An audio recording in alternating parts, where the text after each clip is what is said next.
FlyQuest has been having a good time so far, and with Kalista, Yuumi, Gangplank, Seraphine, Ahri, and Viego banned away, it's a very fast first pick Taliyah here for the side of FlyQuest. And I really like it because it's actually a contested pick here between these two mid laners that I was just talking about. Both of them had an incredible game on it last week. They both have currently like an infinite KDA. None of them have actually died on it. You know, Jensen absolutely carried a game on it. toucouille absolutely carried a game on it. So it's going to be interesting to see if it is in fact going to mid lane or if it is going to be swapped over to JoseDeodo. Of course, people can play at jungle, but it is mostly mid these days. Zeri available is grabbed up there by Berserker, one of his most popular champions. The most common pairing, Yuumi, has been banned away. So they don't necessarily have to grab, you know, their support right here, but they could go in enchanter support like Lulu if they wanted. Zven has been playing that quite a lot. Or could just go with the Nautilus, get some engage. It's one of those things that Taliyah does not like to have to deal with. Yeah. Although she's very good at staying at range, she has some ability to punish you if you do get close. Those engages, she gets grabbed, she's done. Absolutely, it is really, really scary, but at the same time, you know, that workaround, the E throwing that out, you can actually stun the Nautilus on his hook, stun the Zeri on her dash, so it is one of the reasons that it's so popular in this current meta is that you can actually shut down a lot of this. Poppy as well. I mean, the 1-2 of Poppy and Taliyah is just so anti-dash, and all the champions in the meta right now are these dash champs that are very, very heavily punished by this. Even bringing out Sivir, which I still think we've only seen maybe like once or twice. I can remember the Luger game, him bringing that out for CLG. I can't really remember off the top of my head another Sivir game this split in the LCS. So this is the updated Sivir. Does have incredible scaling. You know, more mana issues, of course, now as the spell shield gives you health back instead of mana. But you know, you aren't going that old style lethality build anymore. It's much more about the crit because the crit scaling is amping the damage on your boomerang blade. Your W, you know, the ricochet can actually bounce multiple times the same champion, which makes you really, really deadly in those team fights. And the cast speed also goes down on your Q. So, you know, it's one of those things where, you know, in the late game, you're just firing out spells. It's not even overlapping, you know, with your attacks and kind of cutting off those animations. So the amount of damage you can put out late game is incredible. It also sets up for a potential split push pick in top lane if Philip wants to play that, because the wave clear from Sivir is amazing. Plus, when you're up against a melee support and an AD carry that's going to be like getting sort of close to you, diving around using that movement speed like Zeri, that's going to feel good, right? You're not up against anything that's super long range so far, where Sivir would typically have those situations where it's more dangerous to get close. Absolutely. Plus, one of the easiest things to react to is the Nautilus ultimate. You're going to spell shield that 10 times out of 10, right? That is so free to spell shield on Sivir.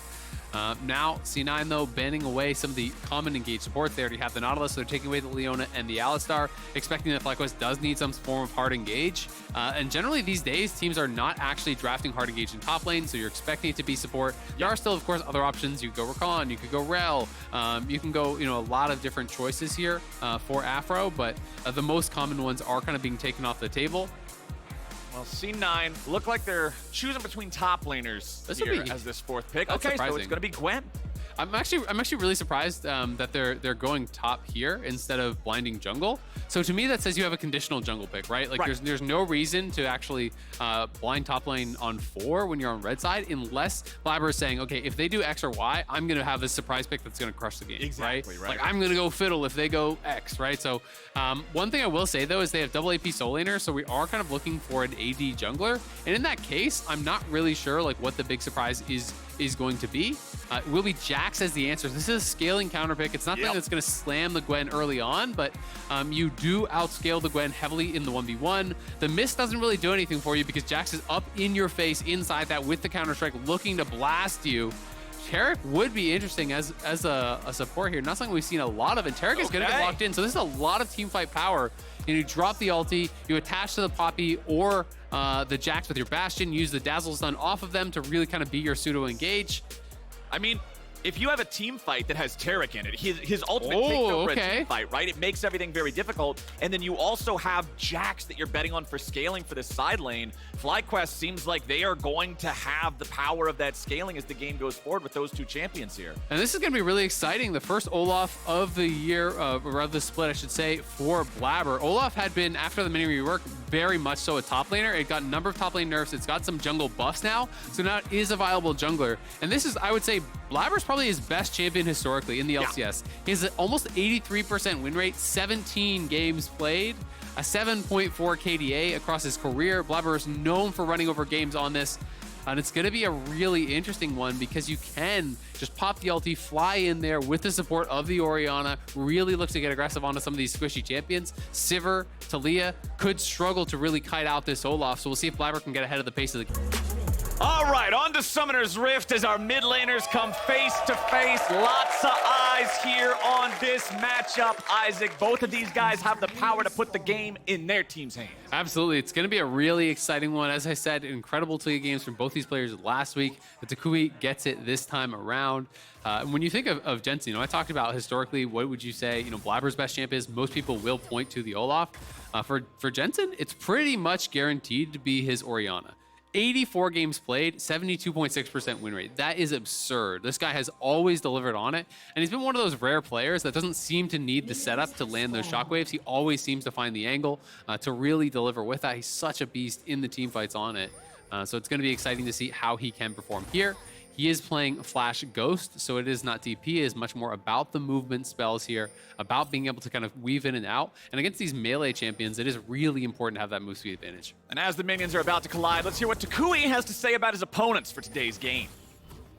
Honestly, I feel like C9 has not arrived to their final form yet. I see a lot of mistakes that I think those players should be able to clear, because they have a lot of experienced players, So yeah, I'd say now they are not really scary, but maybe they will be later on. Yeah, fair enough. I think that's the same read that most people do have on this. You can see Philip is actually trying to zone Fudge off experience. If we could click on Fudge, we can see if he actually did get XP for those waves. But I think at least he might have missed one of the melee minions. So that's why Philip is playing so far past the wave. Interesting to see, though, Philip never uses Counter-Strike. Just now is he using it. Does get a nice little trade there. I'm going to go right back in with the fast 2. Nice. So Fudge now chunked very low here. Does have one potion running, has one more to his name. I'm not sure if he's playing Biscuits. I don't think that he is. Ooh, good trade there, bottom lane too. FlyQuest getting advantages in both top and bottom lane by hitting that level 2 spike earlier and hitting it in a spot where they're able to use it, right? Like their opponents are not already so far back that they can disengage that advantage. Good stuff from both Philip and Aphromoo there in the bottom lane setting up the start. Absolutely, you land that dazzle. He does have Glacial Augment. Oh, too far there from Philip. Gonna take a power shot. That's a rough one because now he's throwing away his trading advantage. That ruins the whole thing. Jose is moving up, but now you just got to reset the wave because look how low Philip is. Jose is going to be spotted. Blaber is in the area. I don't think that they can go for this dive whatsoever. No. And Fudge is going to try to hold the wave. He just has to walk forward into the brush now, and he's actually going to have, I think the back range minions there won't actually crash. So it will be like a little mini freeze if Fudge wants it. He could actually base and come back. Philip will be forced to TP to try to fix this wave. So, Philip had been laning well, but you take that tower shot, you lose the HP advantage, and yeah, now he has to TP right back in, try to push up, fix his wave, and he is going to be in a worse situation because of it. You can see all 3 melee minions from that Cloud9 wave got denied, so Philip is missing out on all that gold, all that experience off of one little mistake. And that's League of Legends, man. Sometimes the smallest mistakes can have the biggest impacts. Even if he had that really nice trading pattern early, that one turret shot sort of screwing everything up there means that Fudge is feeling fine here in the top lane, 19-11 there in terms of farm. Blaber, knowing that JoseDeodo was on the top side of the map, goes into the bottom side jungle of FlyQuest. And one of the biggest deals, too, is that he had to spend his TP on a recall that was a terrible buy, right? Like, he went back to base and got a refill and a pink ward. Yeah. He wasn't able to actually stay around long enough. Poppy up here on the top side. Fudge does have the read, so is going to be able to back off. But this is annoying for Fudge because now, see how the wave got stacked? So Philip walks through the tower, stacks the wave, so that will push away from Fudge. That does mean that a lot of these minions are going to be denied. So now Fudge is in that same situation where he has to actually TP back and fix the wave. Did get a little bit of a better buy, of course. Got the Amp Dome plus the refill and the pink ward that Philip did get. And he'll be able to shove this out, fix that wave. Won't be too big of a deal.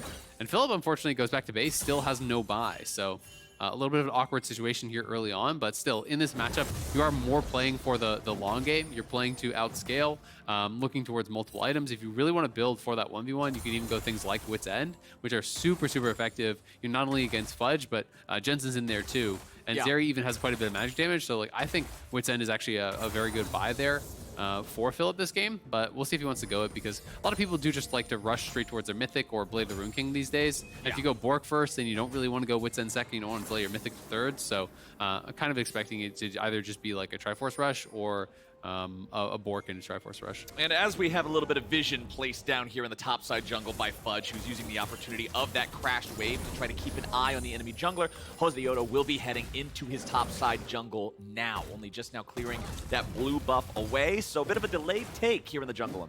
But I mean, look at the farm between these two junglers, right? Look at the gold advantage. No one has died yet, and Cena are up 800, well, it was, excuse me, 700 something. Now it's actually cutting away. But still a good 500-600 gold at this point in time with more minions left for them to farm. Nice little trade there from toucouille onto Jensen. Yeah. Stuff there. But most of it is really just on Blaber, right? Blaber is actually up 3+ camps and took the dragon. So, you know, Poppy was more hovering around topside. Jose pathed top twice to try to look for dive angles, didn't get anything from it. As a result, Blaber is just going to be way ahead of the curve of the game. Jensen stepping up here as toucouille does not find the seismic shove onto him. And I mean, when Olaf has been popular and has been meta in the jungle before, his clear speeds have always been incredible. And that's what you want to see these experienced Olaf players like Blaber doing, is knowing exactly how much they can power farm and take the advantage of that. As Philip smacks Fudge around a little bit here in the top side. Blaber's coming around mid lane. They're going to try to dive top, though. That's the more important thing here, is they're actually going to look to dive. Fudge is trying to get away. He does not have any mist to protect him. There's your steadfast presence. Nicely done from JoseDeodo. And first blood goes over to Philip. That is massive. The third trip towards top lane there from Jose pays dividends big time. Jensen on the roam up towards top. We'll see what he can find here. Oh, a nice flash stun into the wall comes out from JoseDeodo. And now Philip's able to pursue him. Flashing over the wall. One more leap strike will be enough. Jensen gives him a freebie, and it's JoseDeodo delivering the punish. Now Blaber trying to see if he can pick somebody else up here. Zven's made the rotation as well. JoseDeodo and Philip trying to get away from this. Blaber coming in, can't be disabled, but there comes the Jax counterstrike. Not enough just yet. toucouille jumps in. toucouille's got no mana, but Blaber's got no life. toucouille with a seismic shove to throw Zven back away, and he tries to get out, staying close to the terrain, flashing out of the way, and the dredge line can't lollipop to hit him. Man, it's getting spicy in the top lane. Fudge, early laning was going well for him, but now it is a disaster when he gets zoned off that wave. You can see he was trying to fight heavily for the wave to actually hit 6 to try to be able to clear that out with the needlework. Did not get 6 prior to the dive coming through, though, so he's forced to run, and it was on a double, if not triple stacked wave, so he lost all that experience. Jax gets not only the first blood, but gets a double kill, and now Jax is so far ahead of this Gwen in a matchup that outscales. It is absolutely brutal to play from here for Fudge, so you're going to have to be depending on the rest of your team to really try to carry this one. And bad goes the worst because Zven, you know, he did make a great roam up towards top, but Zven was the one who got the shutdown kill. So you can see Fudge, he's trying to fight for the wave because he knows a dive could be coming. They know his Krugs are respawned, Jose could be there, but having used the Shroud here early, realizing, okay, I actually can't get to 6, Jose just comes straight in, tackles him right against the wall, gets the stun, phase rush proc, so he's just utilizing the Q to keep him slowed, staying up ahead of him. Nice timing there on the Poppy W, stuns him up on the dash, and then up comes Jensen here. Jensen was hoping to, I think, he honestly, he needed to just flash back to the tower, I think. I don't think he was expecting the flash Poppy stun. And then from here, he's looking with the Ghost to try to shockwave him behind, but he didn't quite get the timing as Philip's Leap Strike comes back up, gets that kill. Then, of course, Blaber arriving, Zven arriving, as it was a bit of a chase down, but really unfortunate for C9 that Blaber didn't actually get the kill. You know, the shutdown gold goes to Zven, so no carries. Being able to actually get that gold here, and toucouille just barely able to limp out of this one, trading flash for flash with Zven.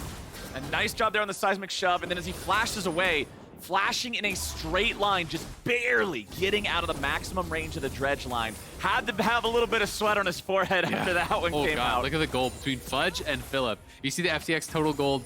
Fudge is down with the supports. Philip is on top of the game. Philip's on top of the world, baby. Philip taking over the game right now, but it's C9 looking to take the Rift Herald. Zven's going to be eaten away from this one by JoseDeodo's ultimate. Rift Herald secured by C9 and by Blaber, who walks up. He's going to be slammed into the wall. They get the ultimate out. That's what they're going for here. Philip jumps in, but JoseDeodo's going to die. They just turn it around.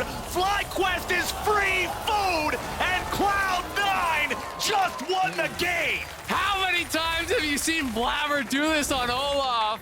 The enemy team thinks they have him caught. They go in for Blaber, but Blaber knows the limits of his champion so damn well. Turns around on the Olaf, just straight up takes down Jose. The rest of the team pile in. We can watch this one more time. Jose's looking for the E here. onto multiple members earlier on in the fight. He'd already knocked out Zven. Then lands a stun on Blaber. Blaber says, all right, I'm taking this fight. He doesn't flash, doesn't have a way out, gets the speed up and the shield there from Orianna, goes straight in, kills off Jose. Phillips looking in for the multi-man stun, just assuming that Blaber was dead, but Blaber comes back in, kills him off as well, does eventually fall, but then Fudge needlework through everybody on the team. Berserker's roasting him with the AoE. Jensen's in there with all his spells hitting multiple members. And what looked like it was going to be a dominant game here through the top side for FlyQuest all of a sudden is very heavily back in the favor of Cloud9. That was absolutely awesome for C9, and now FlyQuest got to figure out what else they want to do. JoseDeodo and that's fighting for Fudge 1v1. Yeah, Fudge is not having a good game personally, but his team is doing great, helping him out here as they're coming up top, looking to make this happen again. Orianna ball goes over the wall. They don't want to let Fudge die here. toucouille coming up now, trying to help out the rest of FlyQuest. C9 disengaging when they see that it's a fair fight because Fudge is already half dead. Yeah, absolutely. I mean, yes, C9 does kind of push them out of there, but now Jensen and them have to walk back, and they don't have vision here. This is awkward. It's going to be a 3v2. Blaber now spotted. Blaber goes in. He wants toucouille. Taliyah can't. He's got it! That's what I'm talking about. Taliyah cannot escape. Once the Viking has found his way in, it is Ragnarok, baby! FlyQuest heads for the hills, and Blaber is heading straight for the top of the scoreboard. He's gonna kill him too! Going underneath the turret for Jose, and Jensen gets paid. Blaber is just going insane on the Olaf. 5th pick, who cares about top lane? It's Blaber that is the counter here. Has the earlier Sunderer, has the Herald, full mid lane tower is gonna be going down here. Who gave Blaber Olaf? That's a good question. He's gonna get it this game. I don't think we're gonna see it on him for a while after this one is Cloud9. 5K up, 5K, 12 minutes in when they were down, what, 1.5K or something purely off of top lane? Like, this game looked like a go next, and now it is for the other team. Yeah, I was not lying when I said C9 won that game at the Rift Herald. That is absolutely incredible stuff from C9 off the back of Blaber's Olaf. Let's see it here again. No hesitation, blood in his eyes, goes for Taliyah. I mean, he just knows the limits of his champion so damn well. toucouille thought, I have Ghost, I can kite this out. He had spellbooked over the Ghost, popped the Ghost immediately, but the axes connect. Blaber just has no hesitation. He knows the exact limits on this champion better than anybody. He's gonna go straight in for it, has Jensen behind him. And with toucouille going down, they don't have the damage to actually get through this. Jose tries to look for the turnaround kill here, goes for the R tap, knocks him up, hits the Q, tackle comes through, and the tower shot, but not enough damage to get the kill. And now Blaber is gonna be playing in your face for the rest of the game. He's got the Mythic, got the Tabbies, and likely working towards like a Deadman's or something like that. He could go even more aggressive though if he wants. And I love Sunderer here because of the fact that this means there's nobody on the enemy team that is safe. If he can run down Sivir or Taliyah, we just saw he doesn't need any extra damage to do that. But if he is stuck fighting Poppy or Jax on the front line, he chews through them like bubblegum now too. There is nothing on FlyQuest that can survive the deluge of damage that is this Olaf. And that is important because Fudge is not having a fun game. You know, I feel like we are just seeing this constantly. This top side of the map gets invaded. Phillips slow stacks the top wave right as it's coming to the tower. Jose is up there like clockwork every single time. And now they actually even move up their bot lane up towards top as well. They're trying to get Philip the solo gold on this turret here. They will do it. Okay, but Fudge getting stunned to the wall. FlyQuest coming in trying to make a play here, but Fudge wants to return the favor, pours some damage into him. The Taric ultimate is already out. C9, they want to try to make anything else happen here. No, they don't. Don't have their AD carry. They got the ulti out of Aphromoo, so considering that's a pretty long cooldown early, they've got a couple of minutes where they don't have to be really afraid here. C9 does already have both of the early Drakes in this game as well. We've been having so much blood, we haven't had as much time to talk about it, but things are going wholeheartedly their way. I mean, the discrepancies in these lanes are just actually crazy, right? Like, you're looking across the different carries. Yes, top lane is boom for Cloud9, but you look at the gold difference, you know, across mid, jungle, and bot. You know, it was like almost 2K up for a lot of these people. Like, Berserker is so farmed here. I think any top laner in League of Legends will tell you, if one team's top laner is ahead and the other team's everyone else is ahead, you don't put any money on the top laner. No. Ever. It's not, that's not Sorry, the current, Fudge, maybe next game, bud. That's like, not the landscape of the current League of Legends game state. Fudge is just, hey, he gets to put up his feet, recline his chair, hop in the back of the car, and just go drive down Easy Street. Exactly. It's perfect. a good time. It's prepping him for the cast later on. Right, you know? yeah, we have Fudge later on today for game number 3, and that's going to be awesome because he'll be able to tell us about how he hard carried. He was tweeting. We can see if he's mentally broken. He said he's about to 1v9 LCS broadcast today, so he's putting all his eggs in that basket. He's chilling in the game here. Yeah. He's having a good time, man. Now, Blaber's the one having the best time. Blaber's the one who's just absolutely going to town in this game. Philip coming in from the side. They'll look for Jensen. They're putting the CC together and going after him. The Cloud9 mid laner just goes boom. But now Blaber's looking to get something back. He flashes in, but he can't do it. He's run out of the Ragnarok, and FlyQuest have found some crucial kills. Yeah, that is huge. FlyQuest is group 5. Walk over, look to take a fight here. Jensen and Blaber, they are confident in any 2v2. They're probably confident in any 2v3 even. 2v4 though? 2v4, 2v5, I don't know. do not have it, but they were not expecting everyone to show up like this for the scrap, and now FlyQuest getting some room back in this game here, starting up the Herald. 3 members of Cloud9 though in the area. Look at Philip though, he's coming out on the map looking for a flank angle here. I don't think Cloud9 can actually try to challenge. Now, the important thing here is, yes, this is awesome for FlyQuest. They desperately needed those kills. They desperately needed that Herald and the objective bounty with it. But let's not get ahead of ourselves. They've got a long way to go. It's still a 4,000 gold lead at 16 minutes. They are still very far behind, and they still cannot afford any more egregious mistakes with Blaber's Olaf nearby. It was a very nice play there. It was overconfidence from C9, but FlyQuest is going to need probably 2 or 3 more of those to get it back to even. Yeah, absolutely. It is going to be a tough road back for sure. They do have some really good scaling, though, and Taric is an awesome answer to the Olaf because it's so telegraphed. This guy doesn't do anything tricky, right? He pops his ult. When he pops his ult, he's going to run at you, right? So, you know, if you can survive those few moments until the Taric ult does come down, there's not really like a fallback plan for Blaber. Like, he's got to go in and he's got to kill you off. So, you know, you're either trying to look to burst prior to that Taric ult landing, or you're trying to, you know, force out the Taric ult without fully committing as the Olaf and then have it for afterwards. So we'll see if they can handle it. But again, Fudge up here alone on that top lane, just playing very respectfully. Has honestly done a good job to only die once this game. Like, they've been up there so much. Jose has made like 5, 6, 7 trips up towards top lane in that Krugs area. He knows his team is getting stuff on the other side of the map, so no need to go crazy. And they are already at 3 dragons. This is one of the powerful things about Olaf. One of the best at actually soloing up these early objectives. Takes it down very quickly, so they're on pace for about a 22, 23-minute soul here, and that's going to be where FlyQuest has to be ready to fight. And not just a soul, Hex Tech Soul. This is not a Cloud Dragon map. This is not an Ocean map where you have those squishy champions. Hex Tech Soul is so scary. Even the individual Hex Tech Drakes giving attack speed and ability haste, those are desirable stats for every single champion in the game. This is a very, very intimidating position to be playing from for FlyQuest. They got about 4 minutes and 20 seconds of breathing room. Yeah. That's it. Yeah, and they're just going to have to hope. Basically, your best shot as FlyQuest is that you hit 2 items and Cloud9 has not hit 3 items, right? Because that's what C9 is actually looking towards. You can see, I mean, Johnsun is an entire item behind Berserker right now, right? You know, the BF sword is basically equal to the Zeal or thereabouts. And then you're looking at a PD on top for Berserker, so he's massively ahead. You know, same deal in mid lane is another full item there. You know, this is kind of the problem that they're facing, so they have to hope that Cloud9 does not hit their 3rd item, that they can hit their 2nd, and that they can be within striking distance if they really execute well on a fight. Well, that gold lead is currently about 4.8, 4.9 thousand, so we'll keep our eyes on it, where it goes relative to that as we get closer to the Drakes.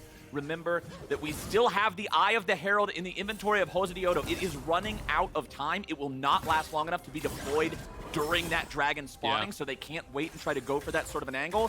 Where do you want to see him use it here? Because objective bounties are available. I want to see FlyQuest get something with this Eye if they can. Yeah, absolutely. I mean, I would have said just drop it wherever Philip is, right? Try to get more gold on the Jax. I think he's your best hope in this game. If Philip can kill someone in the side lane, that buys you time. That actually opens up the map a lot. They are heading down towards that, so I would say play through your Jax. That is your strong point on the map right now. If they can get Philip to a point where he can really take over, that would be very, very big for them. And they're just going to send 5 bot, but this has been spotted. The sweeper is actually going to see the pink ward, but there was that one ward in that side brush that it's not actually going to spot. You know, this ward right here, FlyQuest did walk by, so now Fudge knows, okay, I can safely shove out top.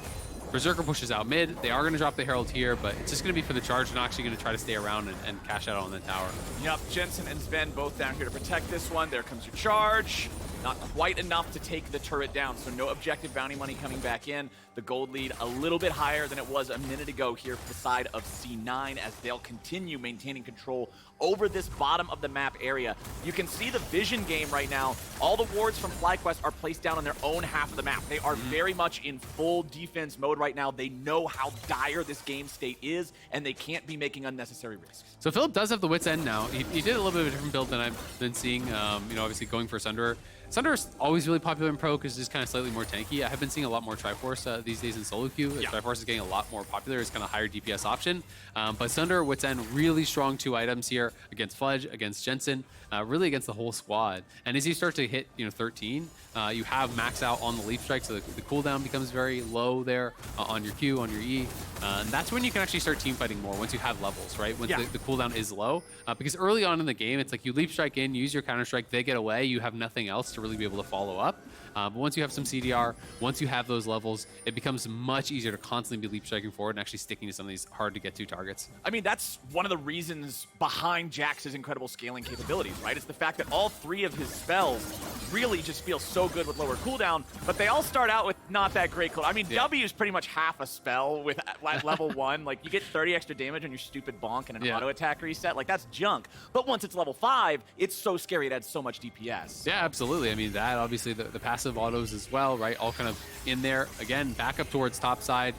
Anytime there's a wave that's going to be crashing, FlyQuest sends it up towards top, looking to zone Fudge off his tower. We'll see if they want to commit to the turret itself. There's only 50 seconds until Soul. Maybe FlyQuest is going to try to actually get something here and give it up. Oh, no. Oh, they go in for Fudge, but it doesn't turn into a whole lot just yet. FlyQuest, this one's not going where they want it to go. Aphromoo bringing down the ulti, but FlyQuest are still in a bit of a tough spot. C9 pouring the damage into the health bars as Blaber stays alive, tanking on the front line, but he's finally going to drop. FlyQuest get 2! FlyQuest here comes 2! Berserker! It's 3v3 here on the map. Penta angle! Berserker is killing everyone! There it is! Berserker gets the Penta!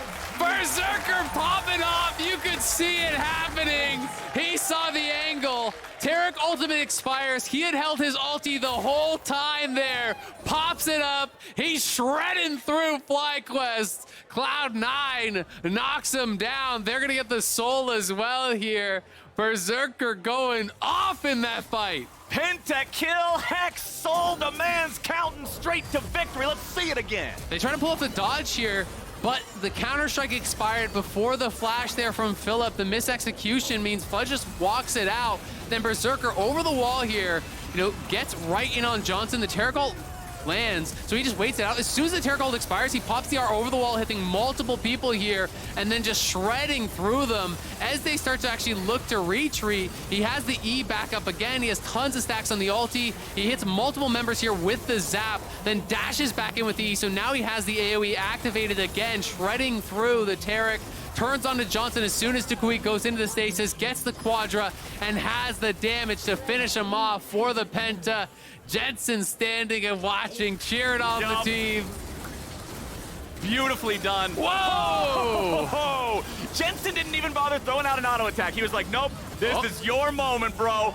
7,500 damage in that fight, and now C9's looking to go again.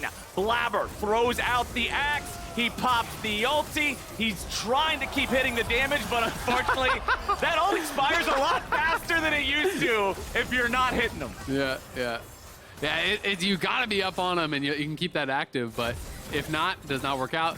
Respect the attempt there, tries to flash in, doesn't actually find any of the axes. Jose a little bit too fast, able to get out of there. He's got the moon pants, got the move speed item right there. Is that what they're called? Is moon? No, they're moon pants to me. I forget, they're moon plated something or something like that. Moon plate greaves or something. Yeah, moon plate greaves. They're just the moon pants. All right, that's fair enough. I accept that. That's a pretty good name. I'll take that. But right now, I mean, other than a nice pair of pants that make you walk a little faster, FlyQuest don't have a whole lot going for them, my friend. This is not a good place to be playing League of Legends from. Yeah. You're staring down the barrel of an 8,000 gold lead, a Baron buff, a Dragon Soul. There's not a whole lot they can do. Just compare the items, and then you get real sad, right? Like, it's one of those situations where it's just like, we're scaling, guys. I'm almost 3 items, even though he's almost 6. Don't worry about it. Yeah. It's a tough one, right? Berserker still has cleanse. He has a stopwatch. There's 4 stopwatches on Cloud9. there's 0 on the other side. So it is really tough when your opponents are this far ahead, have the soul, have a 9,000 gold lead, have all these luxury items in there to boot. It would take perfection from FlyQuest, but really, I think it's just about loss mitigation. You just hope that Sivir can clear out these waves and that you can make this game go super, super long. 45-minute game with Sivir and Taric late game team fighting, Jack's 5 items. Exactly. Maybe something happens. Even then, it's going to be really, really tough, right? Because Cloud9 does have good scaling of their own. Jax, though, on 3 items now, has the Frozen Heart, so now the CDR is really amped up. And those cooldowns start to get very, very short with CDR boots and that Frozen Heart. So Philip, he's kind of the hope, right? Like he could still win a 1v1 for sure against Gwen. But the problem is Fudge doesn't need to risk anything. Anytime Fudge sees him, he's just gonna walk away because he knows the rest of his team is just so much stronger than the 4-man squad of FlyQuest. Right, and that's exactly what they're about to showcase here. JoseDeodo has to back up. C9 just gonna burn this one down. Dredgeline doesn't hit toucouille. However, the zap does. 700. Yeah, that spells, I don't have any broadcast appropriate words I can use. It's like another really Z champion. It's basically Zoe. It's really strong. Anyway, they're just switching the aggro over to mid. They don't have to stop. Their resources aren't really being taxed. They have plenty of health, plenty of mana. The Jax that you're talking about being the hope of FlyQuest, he's up there in the top side, coming back down towards mid lane now. This might be FlyQuest one shot at trying to make a play, but no, the turret is already down before Philip is able to make his way in there. I think they're gonna go. He's still looking. Number 2. Here they go. Blaber gets hit by the seismic shove, and now Philip's coming in. He deploys the counter-strike. He's going in for Jensen, but he's not able to find the damage. He dies before the ulti comes down. Fudge has made his way into the back, and FlyQuest are now trapped. Blaber is low HP, Fudge still looking for it. There's your zap, there's your crit, there's your hit. Goodbye, Johnsun. Double kill back over to Fudge, and the man is sniffing them to pieces. Stunned up into the wall now, but C9 ain't done.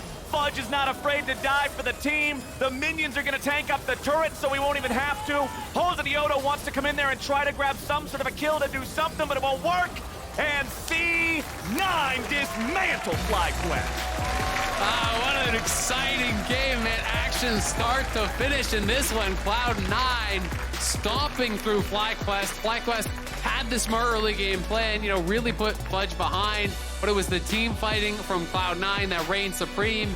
You cannot underestimate the Blaber Olaf in the early game. This champion has been changed, but he ran over some of those early game skirmishes. And the late game was all about Jensen, all about Berserker as well on the Zeri. He got a pentakill in this one, was crushing through FlyQuest, and FlyQuest was just put so far down so fast, they didn't have any real way to come back. I mean, FlyQuest had that nice first 8 minutes of the game or whatever, where they were able to build that 1,500 gold lead, but the Rift Herald fight. The game ended at the Rift Herald fight.